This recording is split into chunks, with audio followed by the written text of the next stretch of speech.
প্রায় অনেকদিন পর আজকে আবারও একটা নতুন ভিডিও নিয়ে হাজির হলাম।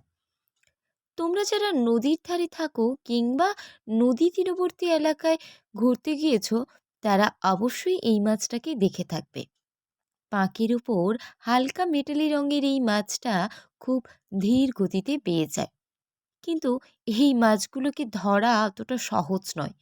এই মাছগুলো অতি চালাক এবং চতুর প্রকৃতির হয়। দেখতে যতটা সাদাসিধে এবং ধীরগতির মনে হচ্ছে, ততটাও কিন্তু নয়।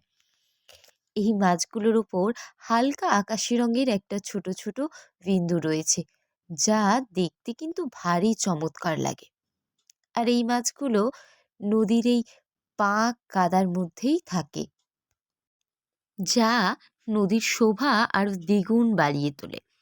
আর এই মাছগুলোকে আমাদের এখানে ডাকুর মাছ বলে থাকে। এবার